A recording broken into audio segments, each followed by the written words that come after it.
Hello all, hope you are all keeping very well. Now, before we head over to the main show, I've got a quick update about the future of the podcast.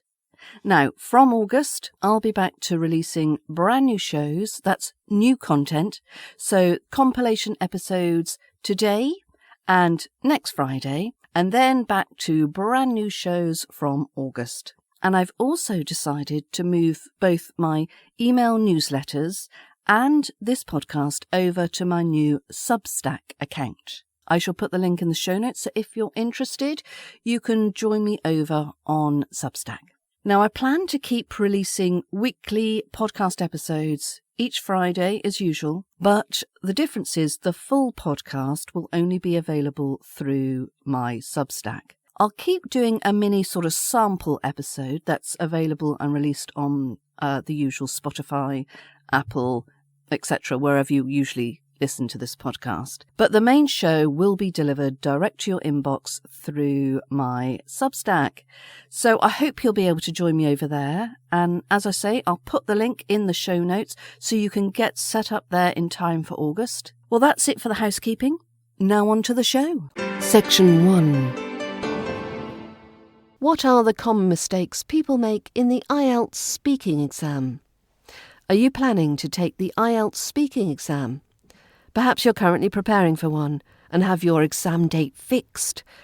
Here's a quick reminder of some common mistakes that people make in the IELTS speaking exam. So do your best to avoid these. Number 1. Not being prepared. It is important to familiarise yourself with the format and content of the IELTS speaking exam, and to practice speaking English as much as possible before the test. 2. Lacking fluency. Speaking too slowly or hesitating too often can make it difficult for the examiners to understand your responses and can negatively impact your score. Number 3. Using too much filler language. Using filler words such as like can make your responses sound uncertain or unprepared. Number 4. Lack of vocabulary. Using a limited range of vocab can make your responses sound repetitive or simplistic. Number 5. Mispronouncing words. Pronouncing words incorrectly can make it difficult for the examiners to understand your responses and can also negatively impact your score. Lack of coherence. Struggling to connect your ideas or using too many unrelated topics can make your responses hard to follow. Number 7. Who are you getting your help and advice from?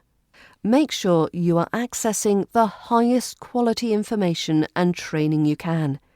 If your sole avenue of help is through Instagram or Facebook accounts that are run by people with poor English themselves, this is not going to set you up to achieve the highest grades and results.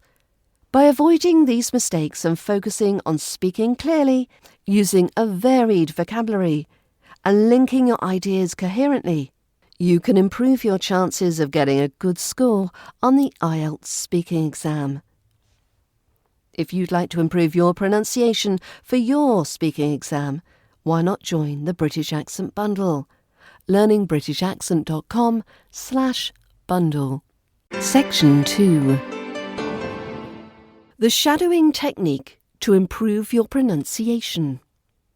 Hello. Do you want to improve your British accent and sound more like a native speaker? Look no further than the shadowing technique. The shadowing technique, also known as the imitation or echoing exercise, involves repeating what someone else is saying.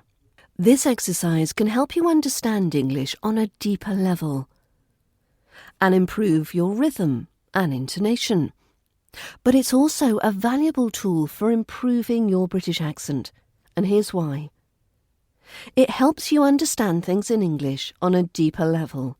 By imitating someone else, you can tap into different layers that you may not experience when just thinking of the language's words. This can help you feel and hear the language in a way that is not necessarily logical or intellectual. Number 2, it trains you to listen to sounds in a way that you usually don't. By paying attention to melody, intonation and rhythm, you can improve your understanding and ability to communicate in English. This can give you more confidence and help you express yourself and your attitude towards things. Number 3, it's a convenient exercise that you can do on the go. Whether you're driving, doing the dishes or walking the dog, you can turn any situation into a practice opportunity. This makes it a very efficient exercise for improving your British accent. Now, how do you do the shadowing technique? There are 2 options. Option 1, play the audio and then echo the person you're listening to. You don't need to pause or do anything else, just repeat what they say a split second after them. Shall we have a go? I'm going to listen to a news article that I've recorded. Most people would accept that Formula One is a dangerous sport, but is it really as treacherous as the new adrenaline-fueled racing biopic Rush makes out? So there we go. I'm just repeating what they're saying a split second after they've said it. Option 2 is when you're more focused and concentrated. You can sit down with the script of the speech that you're shadowing and play a line or a couple of lines, pause, and then repeat it. This allows you to pay attention to more things and make more focused improvements. Most people would accept that Formula One is a dangerous sport.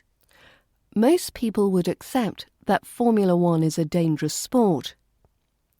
But is it really as treacherous as the new adrenaline-fueled racing biopic Rush makes out?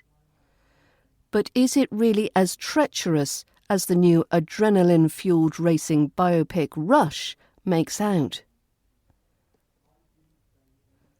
The film, which charts the rivalry between British Playboy driver James Hunt and Austrian world champion Niki Lauda.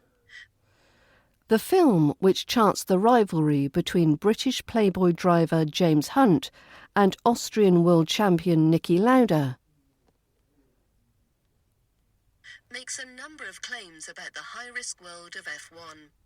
Makes a number of claims about the high-risk world of F1.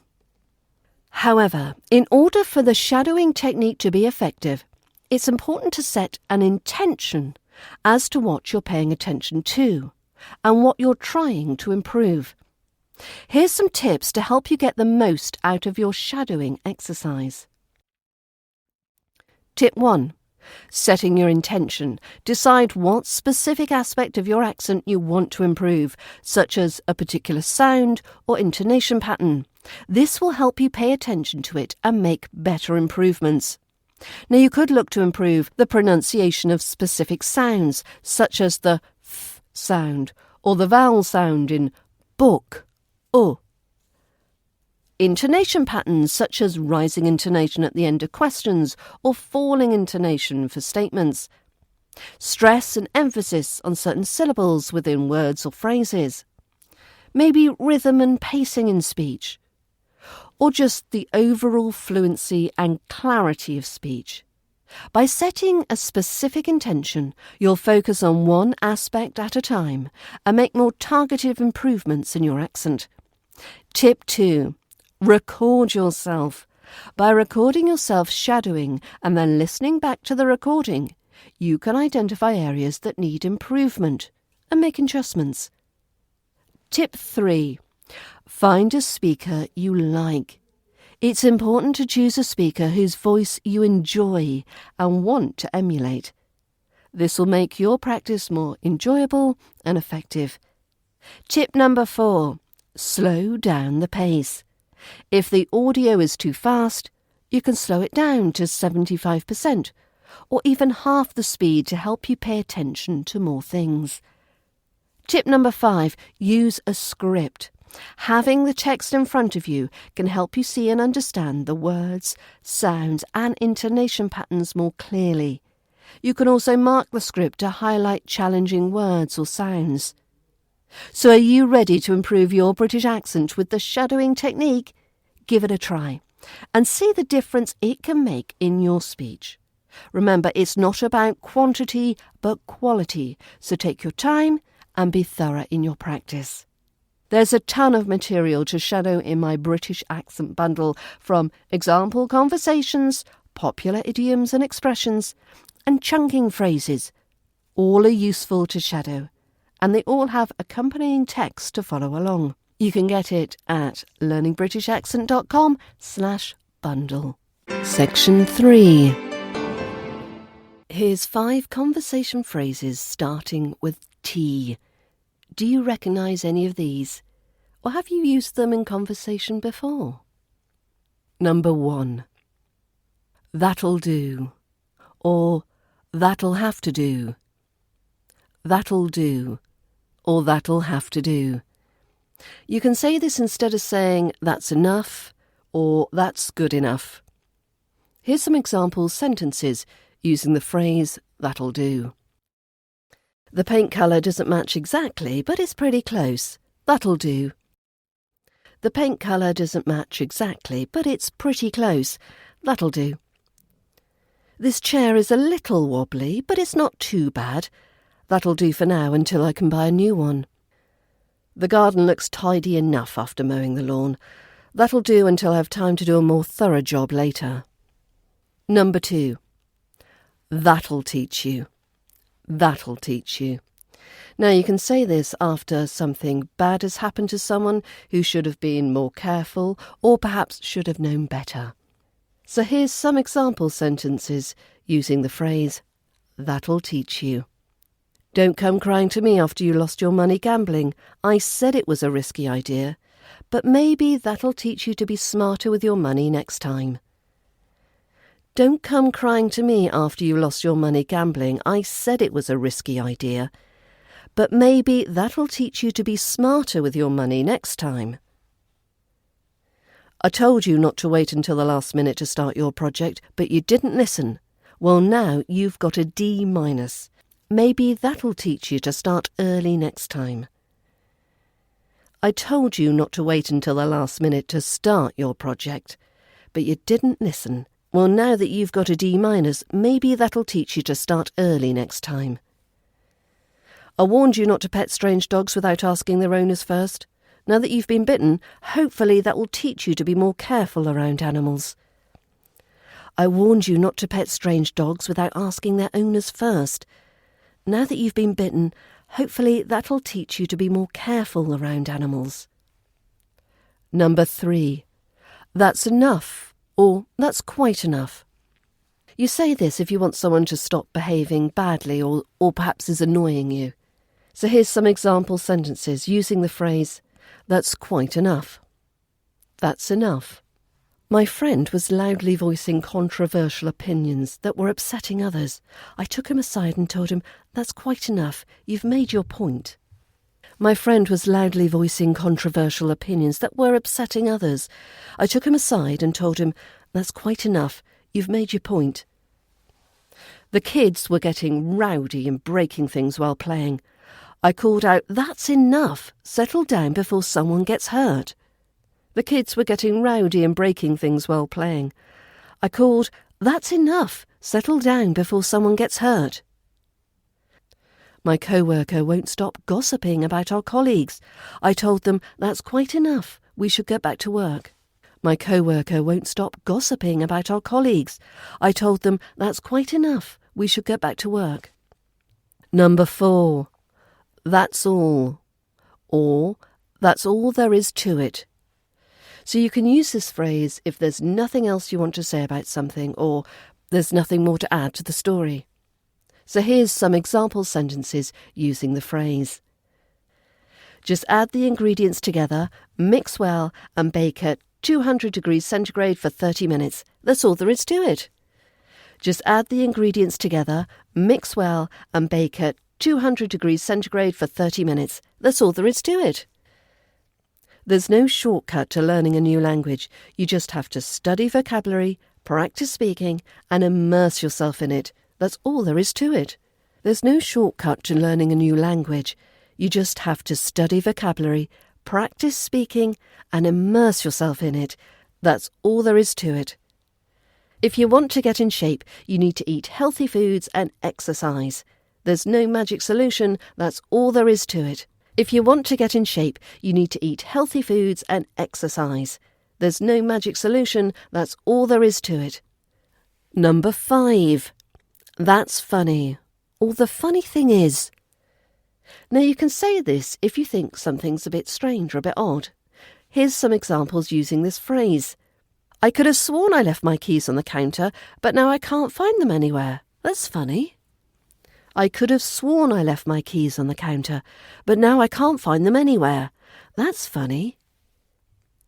The funny thing is, I ran into my old neighbour at the supermarket in a city 100 miles away from where we used to live. What a crazy coincidence. The funny thing is, I ran into my old neighbour at the supermarket in a city 100 miles away from where we used to live. What a crazy coincidence. That's funny. I thought this shirt was black when I bought it, but in this lighting, it looks navy blue.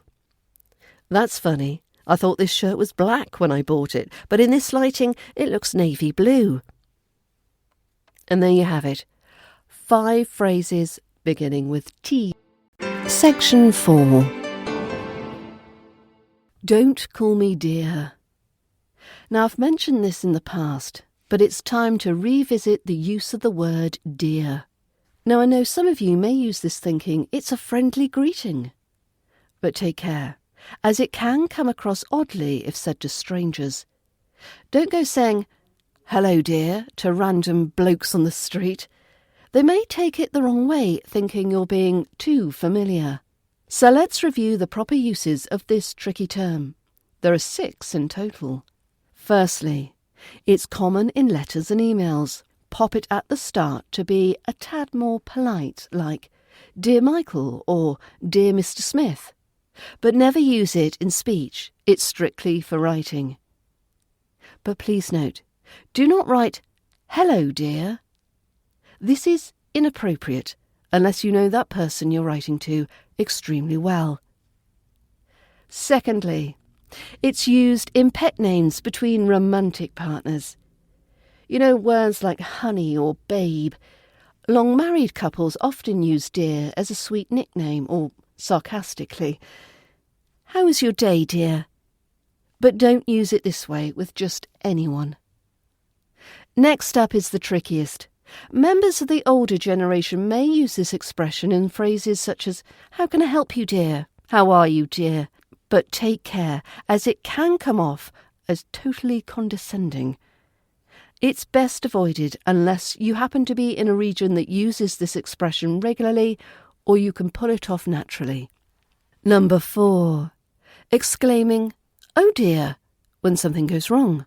Oh dear, I've forgotten my keys. This is also a useful expression as a response to express sympathy in these types of situations. So if someone says, I forgot my keys, you could in response say, oh dear. Number 5. It's the British meaning of expensive. So we would say, that restaurant is a bit dear for my budget. And lastly, it's the adjective meaning a close friend. You could say, he's a dear friend. However, I think it's rather an old-fashioned way of using the word, and I don't think you would hear it used this way in conversations much these days. So there you have it, a very quick tour of the often confusing use of the word dear. Before we move on to the next section, now would you like to speak English with an RP British accent? Have you been learning for a while but not making much progress? I'd like to tell you about my British Accent Bundle, which is my online training package, which helps students from all over the world master the RP British accent. In my online training program, you'll get video lessons that demonstrate proper mouth and tongue placement for nailing those tricky British accent sounds. There are also hours of audio exercises so you can polish your pronunciation until it's spot on. You'll also find modules focused on improving your fluency, listening skills, and conversational abilities.